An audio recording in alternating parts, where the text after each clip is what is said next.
Bonjour à tous, aujourd'hui exercice sur les limites assez intéressant puisqu'on va mélanger ici les coefficients binomiaux et les puissances de n. Donc c'est l'occasion de rappeler un petit peu les formules sur les coefficients binomiaux et de traiter un problème de limite avec une forme indéterminée plus l'infini sur plus l'infini. Donc on est parti, on détermine, donc on veut déterminer une limite de suite. Alors cette suite, donc on prend un entier k appartenant à n, donc il est fixé, et on détermine la suite donc un, pour n supérieur ou égal à k, suite avec un terme général qui sera donc k parmi n sur n puissance k. Tout d'abord, les coefficients binomiaux, ces fameux k parmi n. Donc, il faut n un entier naturel, il faut k un entier entre 0 et n. Alors ça se note comme ceci, on met un intervalle normal, donc 0, n, et pour spécifier que c'est un entier, eh bien on rajoute ici une double barre, donc ça c'est ce qu'on appelle un intervalle d'entier. Ça veut dire que k appartient à n, inter l'intervalle, donc 0, n. Donc c'est un entier entre 0 et n. Eh bien, k parmi n,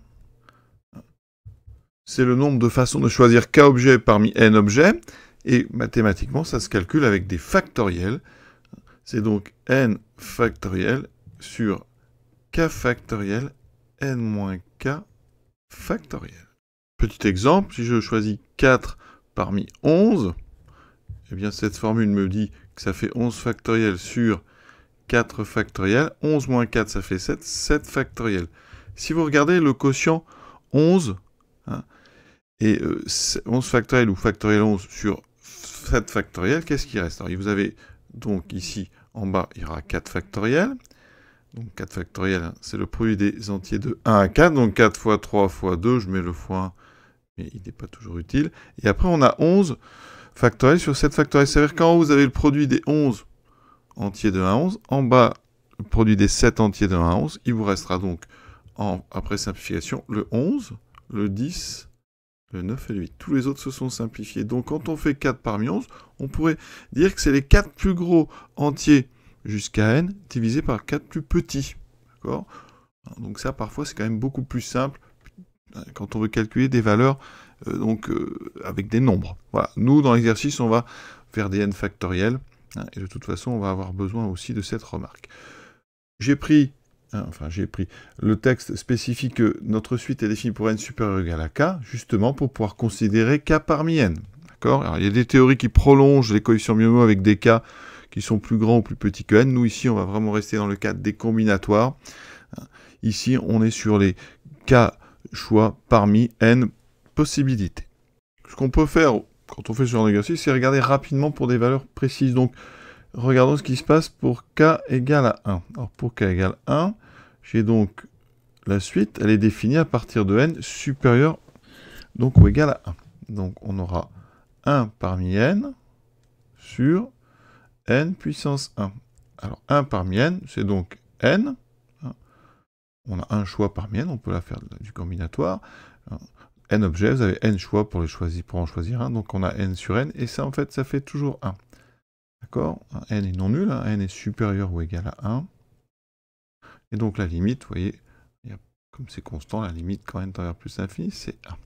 Maintenant, pour k égale à 2, vous avez dans ce cas-là n qui doit être supérieur ou égal à 2, et un, ça sera donc 2 parmi n sur n carré. Alors c'est l'occasion de travailler les coefficients 2 parmi n, donc 2 parmi n, je vous l'ai dit, c'est donc les deux plus gros jusqu'à n. On a donc n fois n moins 1 sur 2 fois 1, je vais écrire uniquement 2, divisé par n carré.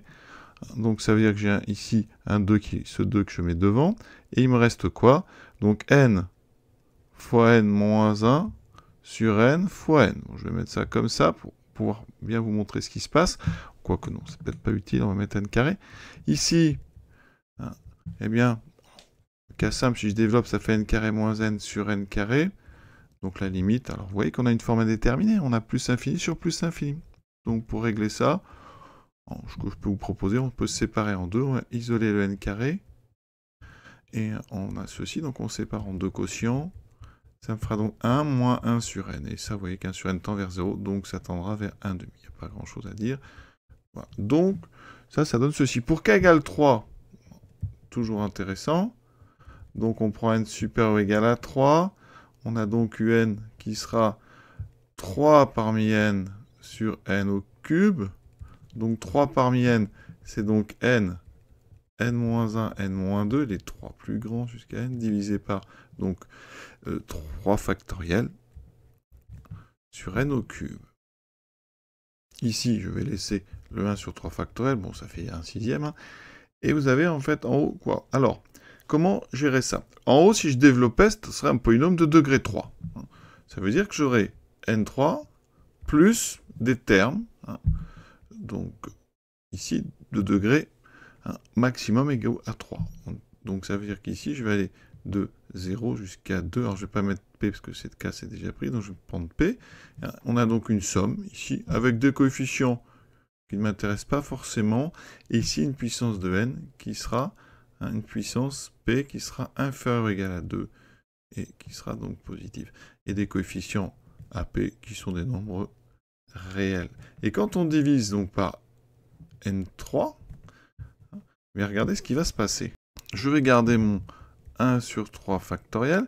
Je sépare en deux. J'aurai n3 sur n3, j'aurai 1, plus une somme pour p allant de 0 à 2 des AP sur... Alors ici, je vais mettre AP en haut. On aura np sur n3, et donc, ça fait n puissance n puissance 3 moins p. Hein. Et comme p est plus petit que 2, 3 moins p, et donc... ici, strictement positif, donc supérieur ou égal à 1. Donc ça veut dire que ceci, comme A est un réel, eh bien, quand n tend vers plus l'infini, ça tend vers 0. Et donc vous avez une somme finie de termes qui tendent vers 0. Donc, tout ça tendra vers 1 sur 3 facteur. C'est une façon, ici, comme ça, qui ne nécessite pas de nouveau théorème. Vous voyez, on sépare, on garde la puissance 3, et après on fait une somme. On n'a pas besoin des coefficients, on pourrait les chercher en développant, mais on va comme ça se servir de cette intuition-là pour aller faire le cas général. Le cas général, donc je prends un cas appartenant à grand N, et je prends donc un n supérieur ou égal à k. Dans ce cas-là, un, c'est le rapport qu'on nous a donné.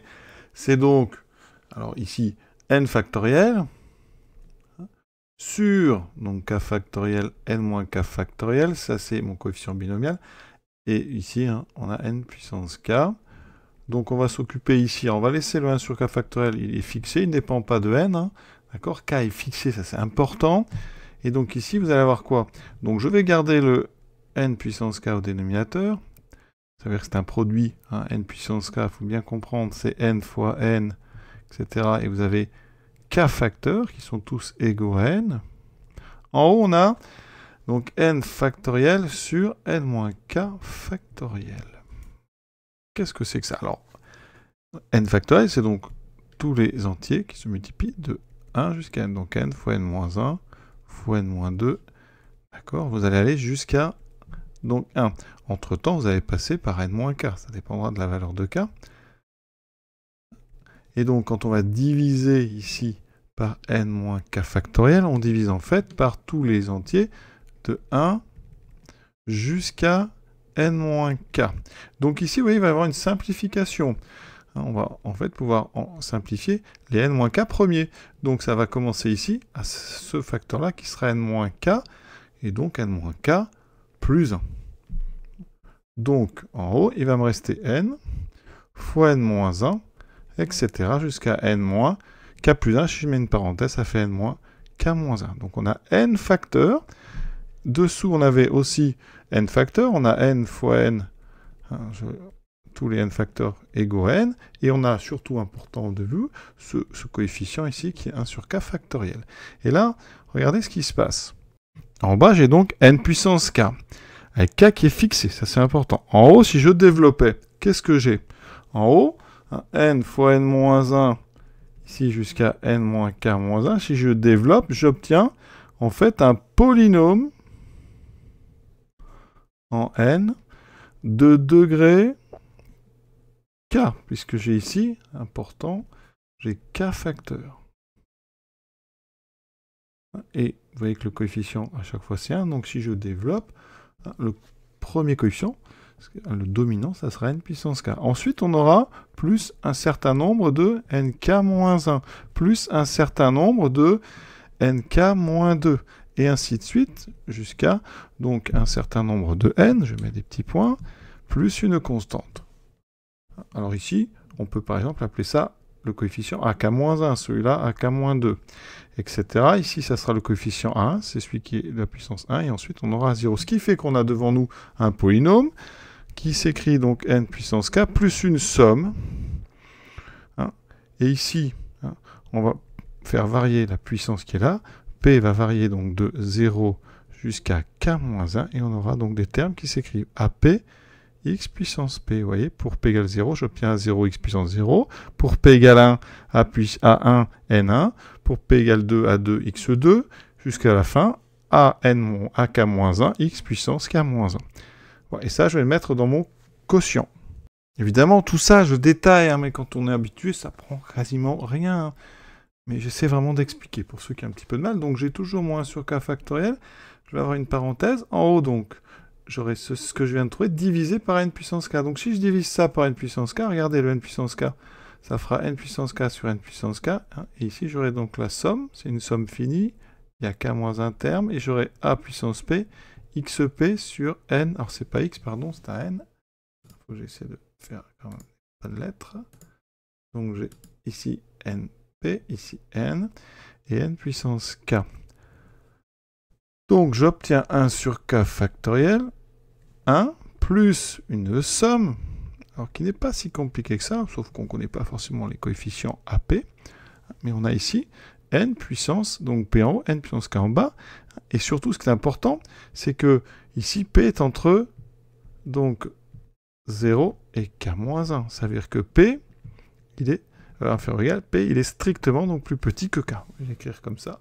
Donc quand vous faites donc n puissance p sur n puissance k, c'est en fait 1 sur n puissance k moins p, avec k moins p qui est plus grand ou égal à 1. Donc ça, maintenant, on va faire tendre n vers l'infini. Donc la limite, quand n tend vers plus l'infini, de 1 sur n puissance k moins p. Comme k moins p est plus grand que 1, vous avez comme du 1 sur n2, etc. Ça fait 0. C'est une somme finie, donc propriété. Limite d'une somme, ici, ça va être donc 0. Cette somme-là tend vers 0. Hein, ça veut dire que là, donc, la limite de ma somme, ici 1 sur n puissance k moins p, ça fait 0 quand n tend vers plus l'infini. Et donc, vous voyez que qu'est-ce qui reste en haut? Ça tend vers 0. Là, vous avez 1. Donc, la parenthèse tend vers 1. Par produit, on a donc ici un qui va tendre vers 1 sur k factoriel quand n tend vers plus l'infini. Ça, c'est assez sympa. Ça veut dire qu'ici, quand vous prenez k parmi n divisé par n puissance k, ça tend vers 1 sur k factoriel quand n tend vers plus l'infini. On pourrait faire ça autrement, à condition d'avoir des propriétés un petit peu plus puissantes. Il y a une propriété ici en plus infini qui s'appelle donc la règle du rapport des termes de plus haut degré. Ici, on a un quotient de deux polynômes.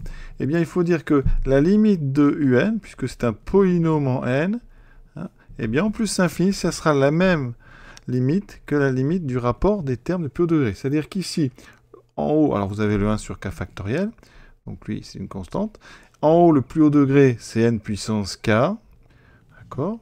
Si vous développez, c'est le terme, ici, hein, c'est le terme donc de plus haut degré, et dessous, vous avez n puissance k. Donc, cette limite, vous voyez que n puissance k se simplifie, il me reste limite de 1 sur k factoriel, donc on a directement 1 sur k factoriel. Ça, c'est donc ce qu'on pourrait appeler la propriété ou la règle, hein, du rapport des termes de plus haut degré. Et ça marche pour des polynômes, hein, en plus l'infini et en moins l'infini. Hein, si vous avez par exemple x3 moins x2 plus 1 sur x3 plus 4x moins 1, eh bien la limite sera la même que la limite de x3 sur x3. Vous voyez, donc la limite de ce rapport, hein, en fait, on ne regarde que les termes de plus haut degré. Hein, et bien sûr, c'est quand on va vers plus l'infini ou moins l'infini, et ça marche pour des rapports de polynômes. Donc on s'en sert pour des fonctions rationnelles, c'est-à-dire des rapports de deux polynômes. On regarde les rapports des termes de plus haut degré. Alors ça, c'est quand on a été un petit peu plus loin, hein, mais c'est assez simple à mettre en place. Quand on fait du bac plus 1, on peut utiliser les équivalents. Hein. Quand on a k qui est fixé, hein, eh bien, k parmi n, donc c'est ceci, hein, ça fait, donc, je vous l'ai dit, du n fois n-1 fois n-2, etc., jusqu'à n-k moins 1, eh bien, chaque terme est équivalent à n, donc k parmi n, quand k est fixé, eh bien, en plus l'infini, hein, c'est n qui va vers plus l'infini, donc là, je vais mettre n, eh bien, ça, c'est équivalent à n, et comme il y a k facteurs, c'est équivalent à n puissance k. Les équivalents fonctionnent très bien avec les quotients, donc k parmi n sera sur n puissance k sera équivalent, donc quand n tend vers plus l'infini, quand n tend vers plus l'infini, sera équivalent donc à nk sur nk, c'est-à-dire 1. Et donc, le rapport est équivalent à 1, ça veut dire que ce rapport, il tend vers 1 quand n tend vers plus l'infini. Ça, c'est un chapitre qui s'appelle chapitre sur les équivalents. Vous verrez ça en première année, donc après le bac. Ce petit exercice est terminé. Voilà, j'espère que ça vous a plu. À bientôt.